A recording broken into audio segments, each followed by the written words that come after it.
Hello and welcome. I'm Ramesh Ramachandran and you're watching Newsnight on DD India, your primetime destination for news and bespoke analysis. It's good to have you again with us.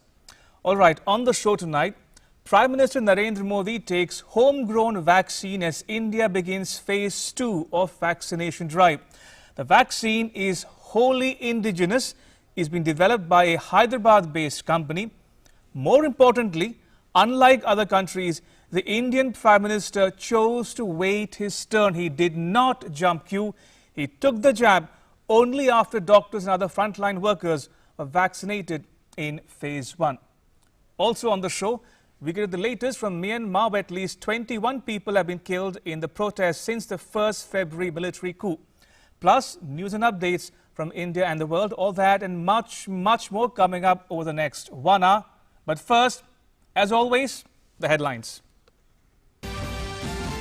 India begins phase 2 of COVID-19 vaccination. People above 60 years of age and those over 45 with comorbidities are eligible for vaccination.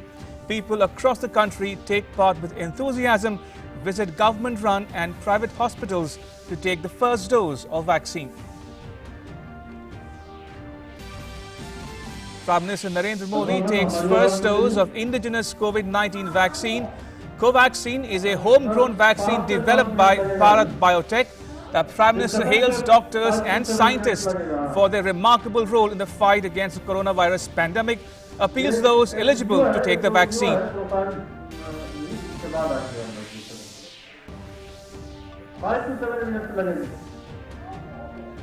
As the second phase of vaccination gets underway, Vice President M. Venkaiah Naidu and Tamil Nadu Governor take the jab in Chennai. Chief Ministers of Bihar and Odisha take the jab too. Ministers in the states join the vaccination drive. They appeal people to get themselves inoculated. Prime Minister Modi emphasizes on making India self-reliant in his address to a webinar on effective implementation of budget provisions for agriculture and farmers' welfare, stresses the need for more private sector contribution towards R&D in agriculture sector, says empowerment of small farmers is central to the government's vision. Rift widens in the Congress party. Senior leader Anand Sharma questions party policies, says Congress's alliance with parties such as the ISF militates against the core ideology of the party, adds that the presence and endorsement of West Bengal PCC chief is painful and shameful. BJP chief JP Nadda on a two-day visit to Varanasi interacts with party leaders, offers prayers at Kashi Vishwanath and Kal Bhairav temples, pays floral tributes at the portrait of Pandit Deen Dayal Upadhyay.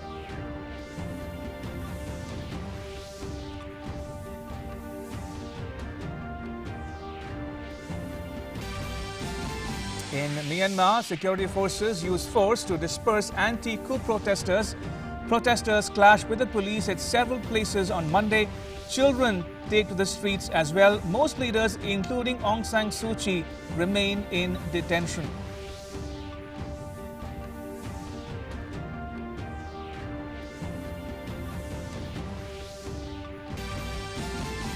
Nicolas Sarkozy gains the dubious distinction of being the second former president of modern France to be convicted for corruption.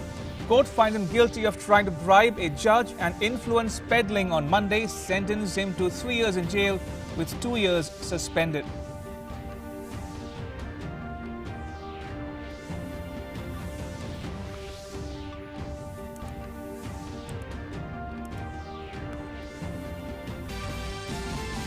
And focusing on the troubled marriage of Prince Charles and Princess Diana, British royal drama The Crown leads the television honours at Hollywood's Golden Globe Awards, bags Best TV Drama, Best Actress and Best Drama Actor awards.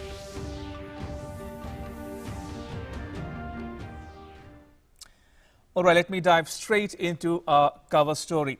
Now, Prime Minister Modi on Monday took the first dose of a COVID-19 vaccine as phase 2 of India's vaccination drive got underway. My colleague Nitendra Singh reports from New Delhi.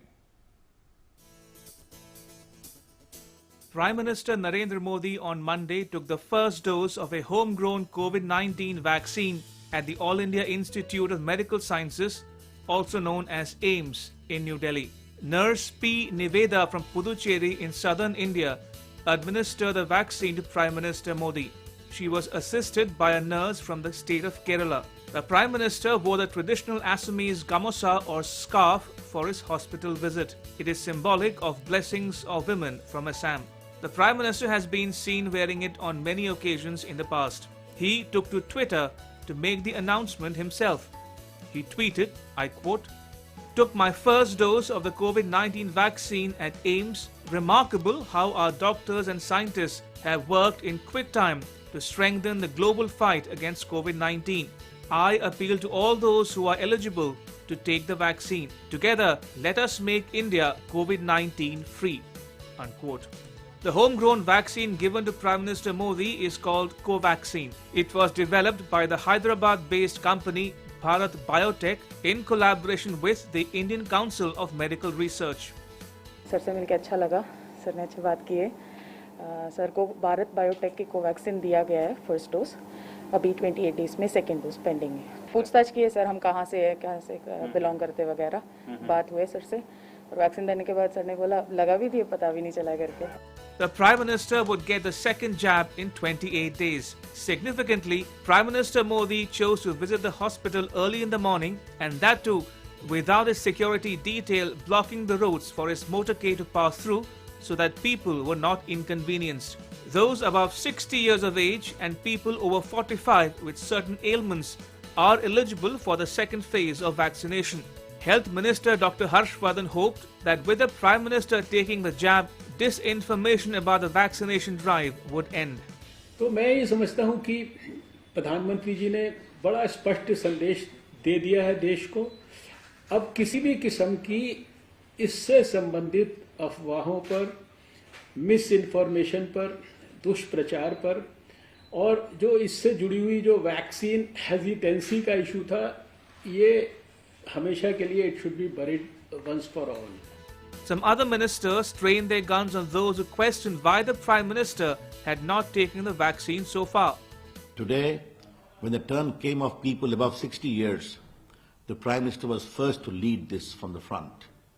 He has indeed led the country from the front in the entire fight against corona. But what is very important today, that Made in India vaccine which the Prime Minister took today is creating global resonance. So many countries, not only in the neighborhood, but the world are appreciating and also seeking for it. ये पूरे देश और दुनिया के लिए एक मिसाल है कि देश का प्रधानमंत्री किस प्रकार से सहजतापूर्वक जो कॉमन लोगों के लिए आज दिन खुला था, उसी दिन उन्होंने टीकाकरण का शुरुआत किया और लिया। AIIMS Director Dr. Randeep Guleria said the Prime Minister has sent out a clear message that all Indians must vaccinate themselves against COVID-19. प्रधानमंत्री जी ने आज आके वैक्सीन लगाया और उन्होंने देश को कई मैसेजेस दिए, जो मेरा मानना है। एक तो उन्होंने सबसे पहला जो मैसेज दिया है कि ये टीकाकरण कितना ज़रूरी है अगर हमें इस पैंडेमिक से निकलना है। और जैसे उनकी बारी आई और 60 साल से ज़्यादा उम्र वालों की वैक्सीन शुरू हुई, सबसे पहले वो आगे आए और उन्होंने वैक्सीन लगाए। और ये संदेश दिया कि जो भी लोग अब प्रायोरिटी लिस्ट में हैं, उनको आगे आके अपना वैक्सीन लगा लेना चाहिए। By taking the vaccine, the Prime Minister has instilled public confidence in the vaccination and put to rest all speculation about the efficacy of the vaccine. With Nitendra Singh in New Delhi, Bureau Report, DD India. Now, India started its vaccination drive on 16th January. 45 days on Monday, the second phase got underway. It is specifically meant for senior citizens and those over 45 with certain ailments. Find out what people from across India had to say in this next report. India has reached another milestone in the ongoing fight against COVID-19 with the starting of the second phase of vaccination on Monday, in which senior citizens and people above the age of 45 with severe comorbidities are vaccinated. The second phase of vaccination has started in Lucknow, the capital of Uttar Pradesh. State Chief Minister Yogi Adityanath visited the Shyama Prasad Mukherjee Hospital in Lucknow to inspect the second phase of COVID vaccination drive. The second phase of COVID vaccination started in Bhopal, the capital of Madhya Pradesh. In this phase, those above the age of 60 years are being vaccinated. There are 17 centers for vaccination in Bhopal. Out of these, 3 centers have a capacity to vaccinate 500 people every day. Senior citizens who received the jab appeal to others to get vaccinated. बहुत बढ़िया है, arrangement बहुत बढ़िया है। बिल्कुल लगवाना चाहिए, painless है बिल्कुल भी, और बहुत केयर कर रहे हैं, यहाँ पे हम लोगों को। योगी जी ने और मोदी जी ने जो काम कराया है, it is so good, so nice, और वर्ल्ड को जो वैक्सीन दे रहे हैं, हमारे ख्याल से किसी कंट्री ने इतनी फ्री और इतनी वैक्सीन नहीं बनाई जो दे सके। बहुत अच्छा काम। In Mumbai too, people are taking part in the vaccination drive with great zeal and caution. In the drive against COVID-19, everyone, including dignitaries, are following the rules and taking utmost precautions. यहाँ अभी 15 vaccination booth है और आज हमने already 2000 plus इसके पहले भी कर चुके। आज भी हमारे 2500 बेनिफिशियरी तक तैयारी है। हमारे साइंटिस्ट बहुत अच्छे हैं, यहाँ के दुनिया के बेस्ट साइंटिस्ट इस दुनिया के यहाँ पे इंडिया में है। उन्होंने बेस्ट वैक्सीन दिया हुआ है एंड इसको करना ही अच्छा रहेगा। वैक्सीनेशन जरूर कराइए, सबके लिए अच्छा। In Goa, vaccination is being carried out at 37 government vaccination centers under the second phase. Vaccination started in 2,195 government hospitals and 536 private hospitals in Gujarat. Vaccination continues in Telangana as well. The state government has set up 91 vaccination centers across the state. Corona vaccine is also being given to people in Kathua of Jammu. Senior citizen के जो आज हमें एक message मिला कि senior citizen के लिए injection लग रहे हैं, तो हम खुशी खुशी भाग के आए कि चलो सीनियर सिटीजन के लिए भी कुछ गवर्नमेंट ने ये किया हुआ जो भी टीका लगाने का। जो सीनियर सिटीजन हैं वो सारे जो हैं उनको सबको टीका लग रहा है। बड़ी खुशी से सब लोग टीका लगवा रहे हैं। गवर्नमेंट ने बहुत अच्छा बंदोबस्त किया है और हम सब टीका लगवाएंगे, जिससे ऐसा है कि कोरोना को अपने देश से निकालेंगे, भगाएंगे। The second phase of vaccination started in all the northeastern states and people above the age of 60 are vaccinated at all the centers. Union Health Minister Harshvardhan appealed to the people to get vaccinated. ये बात मैं emphasise करना चाहता हूँ कि आज सारे देश में जो भी देश की जनता को वैक्सीन दी जा रही है, ये सारी की सारी वैक्सीन को भारत सरकार ने अपने रिसोर्सेज से खरीदा है। अपने रिसोर्सेज से भारत सरकार ने इस वैक्सीन को स्टेट्स को दिया है और स्टेट्स के माध्यम से ही ये सरकारी और प्राइवेट अस्पतालों को दी जा रही है। सरकारी अस्पताल में जो भी भारत का नागरिक जाएगा उससे किसी भी प्रकार का कोई शुल्क चार्ज नहीं किया जाएगा। प्राइवेट अस्पताल के अंदर जो भी जाएगा उससे अधिक से अधिक 250 रुपया चार्ज कर सकते हैं और उसमें जो वैक्सीन की कॉस्ट है वो प्राइवेट अस्पताल को सरकार की सिस्टम के अंदर वापस उस पैसे को भेजना होगा। The vaccination drive started on 16th January 2021 in India, and till date, health workers and frontline workers were getting jabbed. And now the second phase of vaccination campaign will strengthen the war against COVID-19. Bureau Report, DD India. So as I said before, Monday marked the beginning of the second phase of vaccination drive across India. The next report gets you some more highlights from day one of the second phase of vaccination. The second phase of the vaccination drive began on Monday and the impetus was felt across the nation. The Vice President was in Chennai and he took the first jab of the vaccine at a government hospital. Tamil Nadu Governor Banwarilal Purohit also took the vaccine. Dr. Jitendra Singh, MOS in PMO, was also administered the vaccine and appealed all to trust the vaccine and take the jab. यही कहूँगा कि जिस तरह से प्रधानमंत्री जी नरेंद्र मोदी ने आह्वान किया है कोविड फ्री इंडिया का, उस आह्वान में, उस मुहिम में, उस मूवमेंट में हम शामिल होकर के सब सहयोग करें। Bihar's Chief Minister Nitish Kumar and Odisha's Chief Minister Naveen Patnaik also participated in the vaccination program on Monday. जो अब नए दौर का टीकाकरण प्रारंभ हुआ है और पहला दिन मुझे टीकाकरण का अवसर मिला है, मुझे बहुत खुशी है। Principal Scientific Advisor Dr. K. Vijay Raghavan also took the jab in AIIMS. कोई साइड इफेक्ट नहीं है मुझे, वैक्सीन सेफ है और ज़रूरी है और जब तक ज़्यादातर लोग वैक्सीन नहीं लेते तब तक हम ये बीमारी से बचेंगे नहीं। तो जल्दी ही वैक्सीनेशन प्रोग्राम बहुत इंटेंसली रैंप अप हो रही है और काफ़ी ज़्यादा लोग वैक्सीनेट हो जाएंगे और उससे ये बीमारी से बचेंगे। All those who were administered the vaccine will be given the second jab after 28 days. With inputs from Nitendra Singh, DD India. Now, there have been many questions and queries about the second phase of vaccination drive, ranging from the procedure to eligibility. Now, you don't need to worry. All your questions are answered and explained in this well-edited and scripted video. Take a look. After waiting for a long time for an effective weapon against the COVID-19 pandemic, a remedy is now available. Our scientists have worked relentlessly to develop a successful solution for us: the COVID-19 vaccine. The COVID-19 vaccination will protect people, minimize societal and economic impact by reducing COVID-19 mortality. India started the world's largest vaccine drive on 16th January 2021. The COVID-19 vaccination has been rolled out in a phased manner across the country. In the first phase, those who protected us from COVID-19 and the ones most at risk are being covered: healthcare workers, frontline workers. On 1st March 2021, India will commence the vaccination drive for people aged 60 years or more, including those above 45 years of age with serious health conditions or comorbidities. You can now get vaccinated easily through online advance self-registration and appointment on CoWIN 2.0 portal.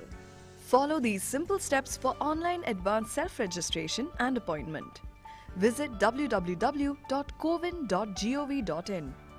Register using your mobile number. Verify your number by entering the OTP you receive. After verification, you can register the intended beneficiary using a government photo ID which captures name, date of birth and gender. You can register up to 4 beneficiaries using one mobile number. You can choose to be vaccinated free of charge at government health facilities or private health facilities on chargeable basis as per rates set by the Government of India. At the time of vaccination, individuals in the 45 to 59 years age group with comorbidities will need to bring a pre-prescribed certificate of comorbidities signed by any registered medical practitioner. Once your appointment is confirmed, the system will generate an acknowledgement slip, and a confirmation SMS will also be sent on the registered mobile number. For the second dose appointment, the system will automatically schedule it on the 29th day post your first shot. On the day of vaccination, remember to carry your government photo ID used at the time of registration, Aadhaar card or electoral photo identity card, certificate of comorbidity for citizens between 45 and 59 years. When you are registering for your vaccination, remember, vaccination is a voluntary decision. Free vaccinations will be facilitated only at government COVID vaccination centers. Vaccination at private centers will be chargeable. The vaccine will be provided to all eligible beneficiaries. The vaccines being provided by Government of India are totally safe, effective and with good immunogenic response against COVID-19 disease. So trust the vaccines that are made in India. Remember, dawai bhi aur kadai bhi.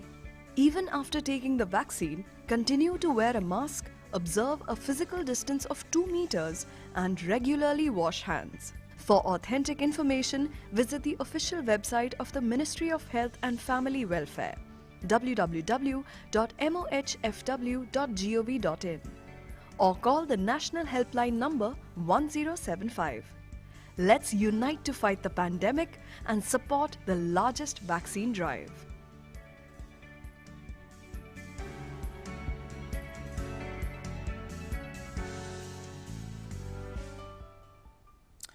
Now, while on the subject of the coronavirus pandemic in India, nearly 90% of all new COVID cases have been reported from just 6 states.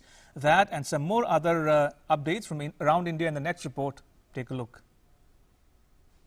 Several states in the country continue to report an increased number of daily new COVID positive cases. 6 states, Maharashtra, Kerala, Punjab, Karnataka, Tamil Nadu and Gujarat have shown a surge in new cases in the last 24 hours, whereas 8 states are displaying an upward trajectory in the daily new cases. 15,510 new cases were registered in the last 24 hours. Maharashtra continues to report the highest daily new cases at 8,293. Kerala reported 3,254, while Punjab has reported 579 new cases. 87.25% of the new cases are from 6 states. India's total active case load is 1,68,627, whereas India's present active case load now stands at 1.52% of total positive cases. 5 states account for 84% of total active cases in the country, whereas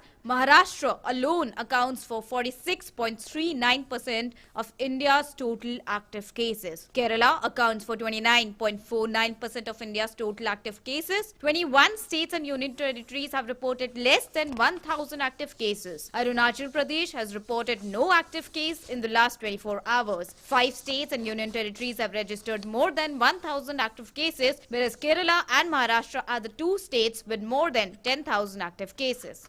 In a bid to contain the spread of COVID-19, the centre is continuously engaging with the states and the union territories, manifesting higher caseload of active cases and those reporting a rise in the daily new COVID cases. States and union territories have been advised to maintain a continued rigorous vigil for containing the spread of COVID-19. Need for effective testing, comprehensive tracking, prompt isolation of positive cases and quick quarantine of close contacts are strongly emphasized. More than 1.07 crore people has recovered so far, whereas 11,288 patients have recovered and got discharged in the last 24 hours. 85.07% of the new recovered cases are observed to be concentrated across 6 states, whereas 20 states and union territories have not reported any COVID-19 deaths in the last 24 hours. These states include Telangana, Uttar Pradesh, Rajasthan, Andhra Pradesh, Bihar, Himachal Pradesh,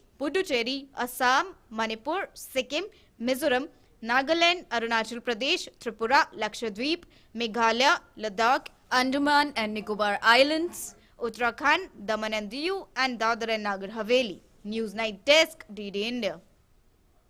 Right, time now for our In Focus segment in which we are discussing about PM Modi takes homegrown vaccine as India widens immunization drive. Joining me are 2 guests, Dr. V.K. Paul, member Niti Aayog, and Dr. M.V. Padma Srivastava, Professor and Head of Neurology Department at the All India Institute of Medical Sciences, New Delhi. Dr. Paul and Dr. Srivastava, welcome to DD India. If I can start with you, Dr. Paul, Prime Minister taking the vaccine this morning, 1, it instills public confidence in the vaccination drive, generally speaking, and 2, I'm sure it puts to rest all speculation about the efficacy of vaccines as well, isn't it? Absolutely. The Honorable Prime Minister took vaccine this morning, and this vaccine is Covaxin, which is developed through collaboration of the Indian Council of Medical Research and Bharat Biotech, discovered, developed and manufactured in India. You are absolutely right that it puts to rest all the controversies about the vaccine not being ready or not being safe and so on. So the Prime Minister himself has embraced this vaccine and sent a strong message that when such vaccines are put to emergency use, put to authorization, they are safe and they are to be accepted by all of us. Above all, he has also sent the message that it is time that we accelerate the pace of vaccination for COVID-19 in our country in a very big way. We have now entered in a way a very significant and highly decisive phase of the vaccination program, moving from healthcare workers, moving from the frontline workers.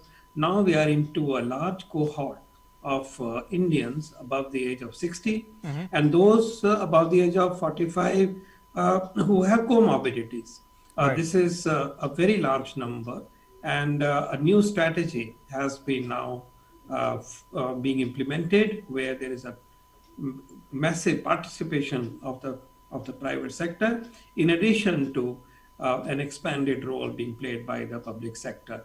So it is by the Prime Minister's action this morning, the gesture this morning, having taken the vaccine today, he has sent the message that all of us who are eligible for vaccination should embrace the vaccine. These vaccines are safe, and these vaccines will take us in the direction of extinguishing the pandemic. Dr. Srivastava, if I can just amplify Dr. Paul's comments there. Not only did Prime Minister Modi wait his turn, he did not jump queue. He got the jab for himself only after doctors and other frontline warriors were inoculated in phase 1. Now, from a physician's perspective, how do you look at the second phase of the vaccination, especially given the fact that Prime Minister chose Covaxin, India's wholly indigenous COVID-19 vaccine, number one, and number two, this showcases India's technological, scientific and pharmacological prowess at the same time. Absolutely. You just, hit it absolutely right. It has been said many times before, but I guess it can't be overemphasized that Prime Minister Narendra Modi ji did a commendable act today by just leading the country from the front. First is that by not jumping the queue, it's in fact reinforcing again that this rollout needs to have some kind of an accountability at every step. It's just like maintaining a queue versus coming into a big crowd. There would be spillage, there would be wastage, there would be utter chaos. So the rollout, in fact, had to be designed in a way that there would not be chaos, and I guess it's getting rolled out in spite of a lot of hitches which may come, and it's a learning process. It's doing commendably well. Now, as a healthcare worker, this thing about Covaxin, let me tell you again that that I've also been a volunteer for the phase 3 trial for Covaxin. Right. The reason is again that this is again, I would say the same thing. This is one vaccine of India, by India, for India. It's a great honor to be part of that, even that data processing. So therefore, it definitely showcases the prowess of where India stands and what India has achieved. It's a very, very proud moment to be associated with it. And as a nation's head, I think it's just the very, very right thing. And it takes a lot of courage to do this. And he did it. It's a very, very proud moment to have seen what's happened today morning. When we all watched it over the television, him taking the jab. And it really sets out the message. It's really hit out against all the vaccine naysayers, the vaccine hesitancy, as well as those who questioned it, as Professor Paul just said, that it probably just made to rest everybody who was questioning the safety and the efficacy. Now we have enough data also to say that please don't keep on questioning the efficacy, because irrespective of whatever it is, whether it's Covaxin, it's Covishield, whatever is coming in, is going to prevent the severe illness. It's going to prevent the death, the mortality, and that's what we need. So forget about 90%, 92%, 67%. They are all going to prevent the severe illness, and that's what we need to basically come out of this pandemic. And that's what it is. It's driven that point home. Indeed, as Dr. Srivastava says, it is a proud moment for the country, India, and the people and government at the same time. Now, Dr. Paul, coming back to you now, we saw the vaccination drive begin on 16th January. It's been 45 days and counting. If I were to ask you, what are the lessons learned from the first phase, which could be, enforced or implemented or even corrected going forward to make the optimum use of the vaccination drive in the phase 2 or subsequent phases for that matter? Several messages. First and foremost, yes, there has been some reluctance, but the fact remains that today 67 lakh health workers have taken one dose, 26 lakh health workers have taken both the doses. Right. 53 lakh frontline workers have taken one dose. The point I'm making is we can keep saying there is hesitancy, and perhaps there is to some extent among some section, and hopefully this will go away now that the Prime Minister has led from the front. Whole lot of people have embraced the vaccine. A total of 1.47 crore people by 8 o'clock today have taken the vaccine. So there is a first lesson, people are accepting more and more. Number two, the vaccines are safe and there are hardly any side effects. The side effect rate is so low that it's difficult to convey. You get minimal side effects such as a little pain here, 1 out of 2,000 people.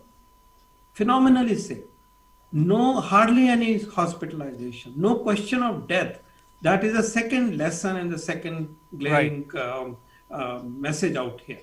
Thirdly, it has proven that we can deliver such a large vaccination program through a very smooth, systematic, IT-driven system across the country. And it is this confidence that has now taken us to this massive phase that has been started and initiated today. We can deliver it systematically, we can deliver it smoothly, we can deliver without significant issues. People have accepted the way and appreciated. Right. There is a survey, the IT-based survey, which says more than 97% people love the experience of having gone through the vaccination. Then there are other lessons, and those lessons are that as we move forward, we have to make sure that our IT platform remains robust, and learning that lesson for this massive phase that we are now unfolding, the whole IT platform, the CoWIN 1.0, has been transformed into 2.0 with additional features. We have learned that in order to optimize the resources and increase the speed, it will be a great idea to also have self-registration and on-site registration, in addition to mobilizing people to join the vaccination according to a programmed system. So we are now approaching the vaccination program through both from the individual point of view as well as from the program and the mobilization point of view. And the last lesson, among others, that I like to emphasize now is that I see this today as being the start of a Jan Andolan for the vaccination program for India. And it is a Jan Andolan which will take us to eliminating this scourge from the face of India, and in also very big way do this for the rest of the world. We are also proud that our vaccines are being accepted across the world, and more than 24 countries have received our vaccines and many more are asking for the vaccine. So huge confidence building learnings, huge learnings to ensure a very smooth rollout of the vaccination going forward. Absolutely. Dr. Paul and Dr. Srivastava, I'm afraid I'm completely run out of time, so I'll have to leave it at that. I want to thank both my guests, Dr. Paul and Dr. Srivastava, for making time for us here on Newsnight Tonight. Appreciate it. Right, moving on for now. Prime Minister Modi on Monday addressed a webinar on effective implementation of budget provisions for agriculture and farmers' welfare via video conference. Experts from agriculture, dairy and fishery sectors, stakeholders from public, private and cooperative sectors and representatives of banks took part in it. Agriculture Minister Narendra Singh Tomar too was present for the webinar. Prime Minister Narendra Modi on Monday addressed a webinar on effective implementation of budget provisions for agriculture and farmers' welfare via video conferencing. Speaking on the occasion, the Prime Minister said, under the Atmanirbhar Bharat campaign, emphasis is being laid on creating clusters for fruits and vegetables processing in the districts across the country.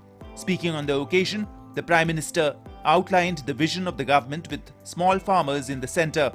मैंने कुछ समय पहले संसद में इस बात को विस्तार से रखा था कि कैसे देश के छोटे किसानों को ध्यान में रखते हुए सरकार ने बीते वर्षों में अनेक महत्वपूर्ण निर्णय लिए हैं। इन छोटे किसानों की संख्या 12 करोड़ के करीब है और इनका सशक्तिकरण, इन छोटे किसानों का एम्पावरमेंट ही भारतीय कृषि को अनेक परेशानियों से मुक्ति दिलाने में बहुत मदद करेगा। इतना ही नहीं, ग्रामीण इकोनॉमी का ड्राइविंग फोर्स भी वही बनेगा।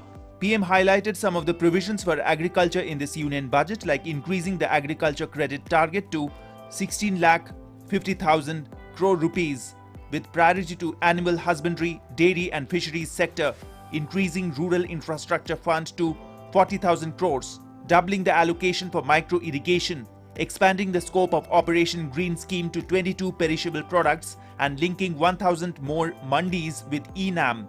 He further said, it would have been very good for the country if this work would have been done 2 to 3 decades ago.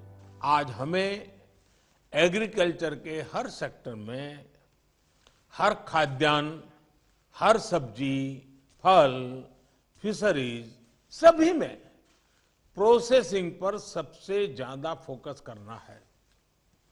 और प्रोसेसिंग की व्यवस्था उसे सुधारने के लिए जरूरी है किसानों को अपने गांव के पास ही स्टोरेज की आधुनिक सुविधा मिले। खेत से प्रोसेसिंग यूनिट तक पहुंचने की व्यवस्था सुधारनी ही होगी। प्रोसेसिंग यूनिट की hand holding farmer producer organisations मिलकर के करें।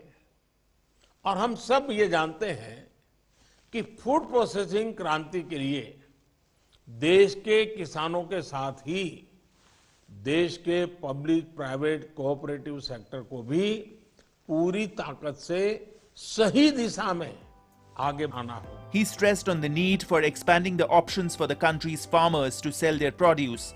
He added that India has to expand the country's agriculture sector into the global market for processed food. He talked of Operation Greens, under which 50% subsidy is being given for the transportation of all fruits and vegetables. He said in the last 6 months alone, about 350 Kisan rails were operated and about 100,000 metric tons of fruits and vegetables have been transported through these trains. देश की खेती में सिंचाई से लेकर बुआई, कटाई और कमाई तक टेक्नोलॉजी का एक संपूर्ण समाधान मिले, इसके लिए हम सबको मिलकर के एकजुट प्रयास कर रहे हैं। हमें एग्रीकल्चर सेक्टर से जुड़े स्टार्टअप्स को बढ़ावा देना होगा, युवाओं को जोड़ना होगा। The Prime Minister stressed on the need for more private sector contribution towards R&D in the agriculture sector. Private sector की ये भागीदारी बढ़ेगी तो स्वाभाविक रूप से किसान का भरोसा भी बढ़ेगा। हमारे यहाँ कॉन्ट्रैक्ट फार्मिंग लंबे समय में से किसी न किसी रूप में की जा रही है।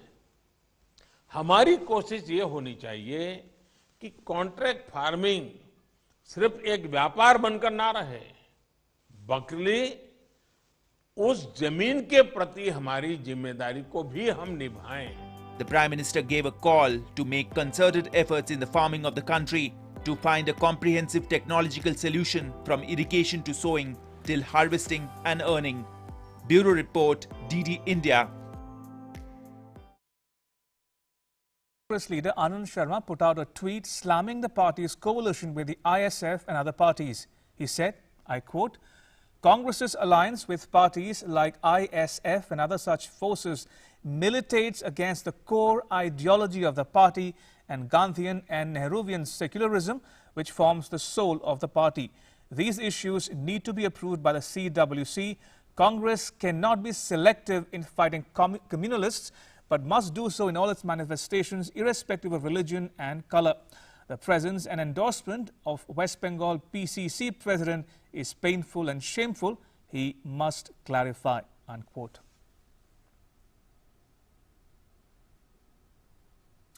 Now, BJP President JP Nadda on Monday continued his meetings with party cadres in Varanasi in Uttar Pradesh. Varanasi is Prime Minister Modi's constituency. My colleague Harikesh Bahadur reports. BJP National President JP Nadda is on a two-day visit to Varanasi. On Monday morning, Nadda visited Kashi Vishwanath Temple and Kal Bhairav Temple in the city and offered prayers. Later, he also tasted the local cuisine with people in the lanes and by-lanes of the city.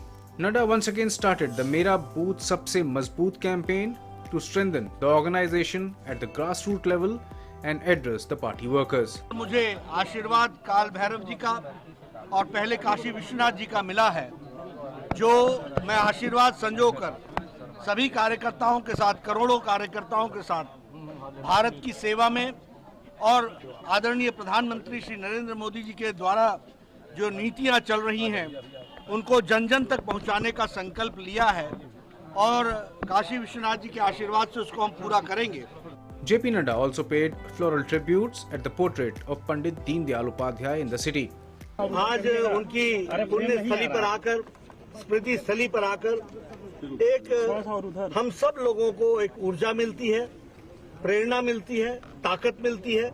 In view of preparations of the Panchayat polls, BJP President reached Varanasi on Sunday on a 2-day visit. With inputs from Harikesh Bahadur in Varanasi, Bureau Report, DD India. And now to a roundup of the latest political developments from the poll-bound states of West Bengal, Kerala, Tamil Nadu and Assam. Take a look. A delegation of BJP leaders on Monday wrote to Kolkata Police Commissioner stating that an exercise is being carried out within police force to collect photocopies of voter and Aadhaar cards of police personnel to enable collection of postal ballot of all concerned and effect proxy votes. As the political turmoil continues in West Bengal, the disparity over seat division between Congress and Left Alliance still hangs in balance. The leaders held a meeting in this regard in the state. Congress leader Adhir Ranjan Chaudhary said that discussions are underway for this. Adhir Ranjan Chaudhary has currently ruled out any form of alliance with the Rashtriya Janata Dal in the state. Amid speculation of a tie-up with the Trinamool Congress for the upcoming West Bengal Assembly elections, RJD leader Tejashwi Yadav on Monday met TMC Supremo Mamata Banerjee. West Bengal Chief Minister and Trinamool Congress Chief Mamata Banerjee chaired an election committee meeting at her residence in Kalighat to look into the selection of candidates and formulate a strategy for the upcoming assembly polls. Former Kerala High Court Judge P.N. Ravindran joined Bharatiya Janata Party in presence of Union Finance Minister Nirmala Sitharaman in Kochi. During the BJP State President K. Surendran's Vijay Yatra, Sitharaman welcomed Ravindran into the party. Congress leader Rahul Gandhi said it is his duty as an Indian to protect Tamil culture and language just like other languages, religions, cultures and ideas. Campaigning in Kanyakumari, Rahul said, "We should not allow RSS to insult Tamil culture and tradition." Congress leader Rahul Gandhi took aim at Chief Minister K. Palanisamy while campaigning in Tamil Nadu. He said Palanisamy has been acting on the directions of the centre and does not represent the state. DMK President M.K. Stalin on his 68th birthday paid floral tributes to his father and former Chief Minister of Tamil Nadu M. Karunanidhi at his memorial in Chennai. Stalin also paid tribute to DMK founder C.N. Annadurai. Congress leader Priyanka Gandhi Vadra offered prayers at the Kamakhya temple in Guwahati on Monday. She is on a 2-day visit to the poll-bound state of Assam. Congress has announced a 6-member screening committee headed by former Maharashtra Chief Minister Prithviraj Chavan in view of the Assam Assembly elections. Moving on, Jaideep Bhatnagar has taken over as Principal Director General of Press Information Bureau. Bhatnagar is an officer of the 1986 batch of Indian Information Service. He served in Doordarshan News and as head of the Commercial, Sales and Marketing Division of Doordarshan. He also served as Prasar Bharati's special correspondent in West Asia, covering 20 countries. He later went on to head the News Services Division of All India Radio.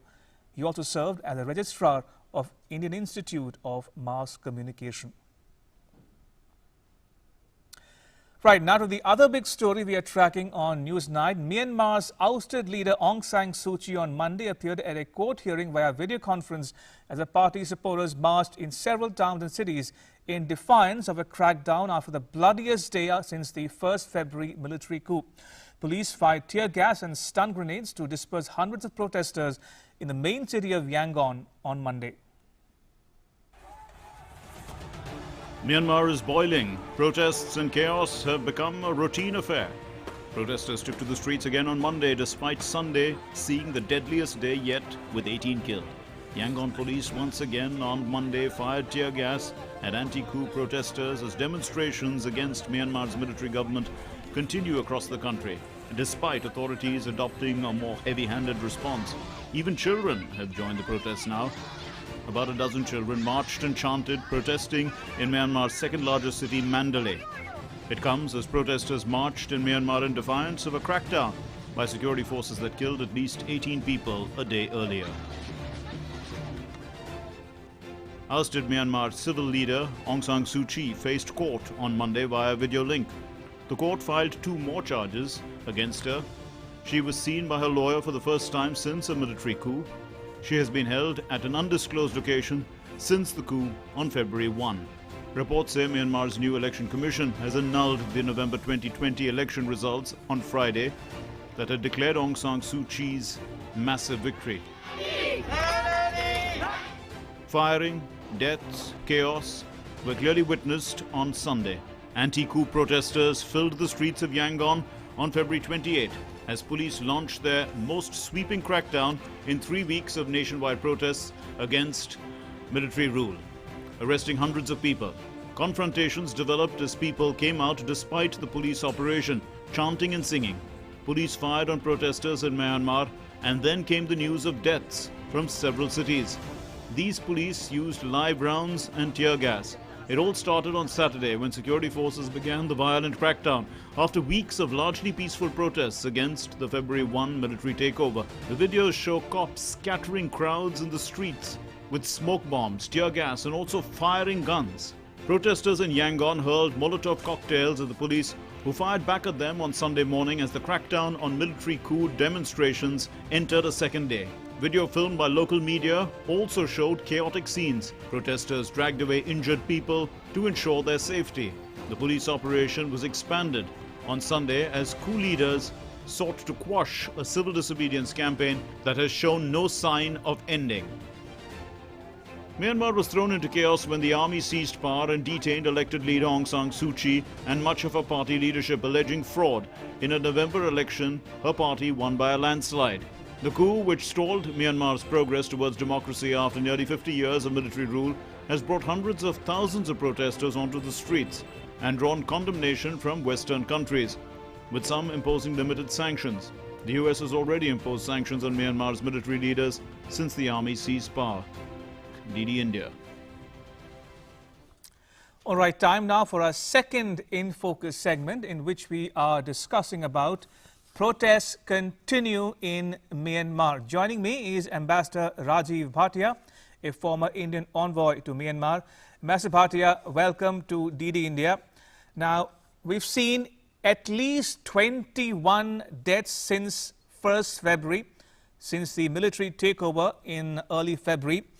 And we've also heard from the Indian Embassy in Myanmar, which tweeted a message just a couple of hours ago, which says, besides expressing concern, has asked for restraint from the Myanmar authorities. Where do you think Myanmar is headed, Ambassador Bhatia? This is a tragic moment because all this is happening in a neighbor, in a friendly neighbor and a very important neighbor for India. Right. Therefore, we really have to feel concern, even anguish and anxiety about this escalating violence and increasing loss of life and the number of people arrested. Where will it go now? I think a realistic analysis would show that it is heading towards things becoming even more complicated and dangerous. Essentially because there were some experts who thought that the present generation of the Myanmar military may not be as much of a steel as the previous generation was, but clearly the actions now show that they mean business and mean brutal business.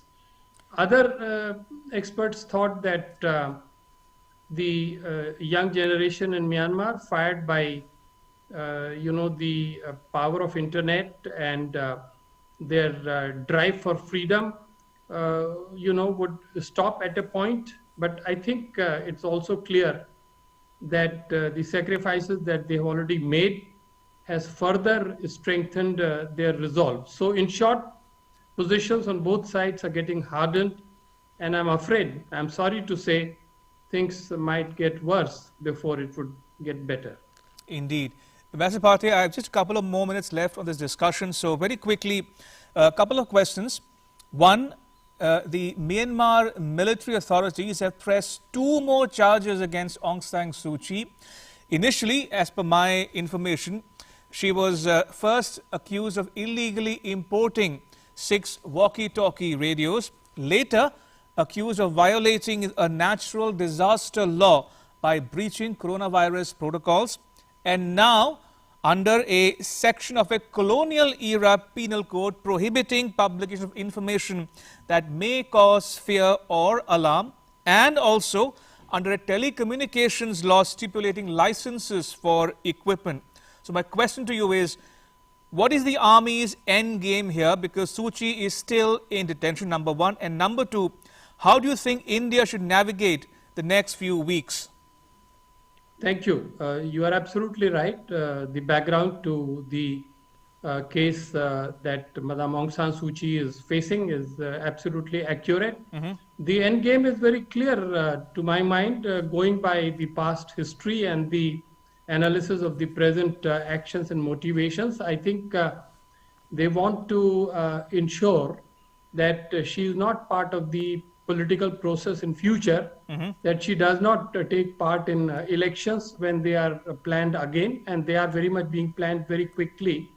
Therefore, the idea is that neutralize her as a political actor and then get on in terms of governing Myanmar without her.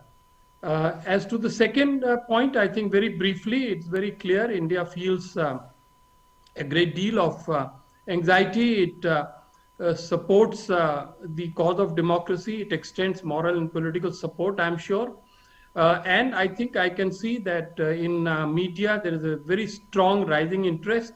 But the government will need to be a little bit more careful and very pragmatic, because there are hardcore interests of India involved in this country. We have to ensure that the developments there do not trigger any deterioration in the security situation in the Northeast, and we have other larger geopolitical concerns to worry about, China and the rest of it. Absolutely. Therefore, India would express sympathy, India would remain concerned, but India would also be watching this situation very, very closely. Indeed. Ambassador Bharti, I thank you once again for making time for us. Appreciate it. Thank you. Right, now staying in the region, the mass arrest of more than 50 prominent pro-democracy activists in Hong Kong, including an American lawyer, is facing widespread condemnation. Hundreds of people in Hong Kong gathered outside a court on 1st March as the court was to hold a hearing of dozens of activists detained in January. Police say those arrested were planning to overthrow the government and force the chief executive to step down.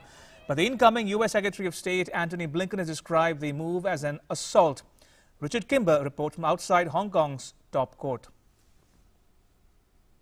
There is a large and very vocal crowd of pro-democracy supporters gathering outside court as 47 members of the pro-democracy movement, ranging from local activists to district councillors all the way up to senior former lawmakers in the city, are due to face charges of subverting state power. They've been arrested and charged because of their involvement in organising unofficial primaries ahead of the city's election. The authorities accusing them of trying to paralyse the government by building up enough support to win enough seats to shut down any piece of government legislation that would have followed. That election itself was postponed until September of this year on the grounds of COVID-19 pandemic concerns. That decision itself controversial and was met with much criticism from the democracy camp, who accused the government of postponing the election purely on political grounds because of their concerns of losing seats. So here we are outside the court many months later, and some 47 of those people involved in organising those primaries now facing charges under the national security law. The maximum penalty under this law is life imprisonment. This charge and these arrests have been condemned by international areas such as the European Union and the UK. The UK Foreign Minister saying this is a deeply disturbing example of what he says is Beijing's attempt to crack down on political dissent in Hong Kong. And really, with 47 members across the spectrum of political activism here now coming to court, it really reduces significantly any momentum that the pro-democracy camp still has in Hong Kong, and that's why we're seeing so many supporters come out today trying to show that they still believe that there is some force that can be reckoned with on the pro-democracy side, despite these high number of arrests and charges being levied under the city's national security law, which the government continues to say is really here to stabilise the city and reduce the chance of any further social unrest like the many months of which that rocked the city in 2019. Richard Kimber reporting there from Hong Kong. Right, moving on. Full of glitz and glamour, the 78th edition of the Golden Globes Award ceremony kick-started on Monday from both Los Angeles and New York in the US. But the pandemic did leave a mark on the ceremony by making a shift to the virtual mode. More in the next report. After being delayed for nearly 2 months, one of the biggest film and television honors, the Golden Globe Awards, finally kick-started on Monday with a unique twist. The 78th edition of the awards ceremony went full virtual this time over coronavirus concerns. The ceremony saw drama Nomadland and satire Borat subsequent movie film sweeping away the top movie honors, while Nomadland bagged the Best Picture Drama Award and its director Chloe Zhao won the award for the Best Director. Borat took away the Best Picture in Comedy genre. Sacha Baron Cohen, creator of Borat's subsequent movie film from Amazon Studios, was named Best Comedy Movie Actor. Much to everyone's surprise, Andra Day emerged as a winner in the Best Actress category for playing singer Billie Holiday in The United States vs. Billie Holiday. While there are several moments of joy that were seen, there was a moment which left many in tears. That was when late actor Chadwick Boseman was named Best Movie Actor for Ma Rainey's Black Bottom, 6 months after his death at age 43. His widow, Simone Ledward Boseman, delivered a heartbreaking speech while accepting the award through tears on Boseman's behalf. In the television category, British royal drama The Crown, which focused its most recent season on the troubled marriage of Prince Charles and Princess Diana, was named the Best TV Drama. Actress Emma Corrin won the Best TV Actress, and Josh O'Connor won the Best Actor for The Crown at the ceremony. DD India. In more world news, judges found former French President Nicolas Sarkozy guilty of trying to bribe a judge and influence peddling on Monday and sentenced him to 3 years in prison with 2 years suspended. Sarkozy, who led France from 2007 to 2012, had denied any wrongdoing. He had said that he was the victim of a witch hunt by financial prosecutors who used excessive means to snoop on his affairs. Retired from politics but still influential among conservatives, Sarkozy has 10 days to appeal the ruling. He's the second former president in modern France after the late Jacques Chirac to be convicted of corruption. Prosecutors persuaded the judges that Sarkozy had offered to secure a plum job in Monaco for Judge Gilbert Azibert in return for confidential information about an inquiry into allegations that he had accepted illegal payments from L'Oreal heiress Liliane Bettencourt for his 2007 presidential campaign. They said that this came to light while they were wiretapping conversations between Sarkozy and his lawyer Thierry Herzog after Sarkozy left office in retaliation to another investigation into alleged Libyan financing of the same campaign. That's a wrap. News continues here on DD India. You can catch all the latest updates on our social media, mobile and digital platforms. Thanks for watching. Bye-bye.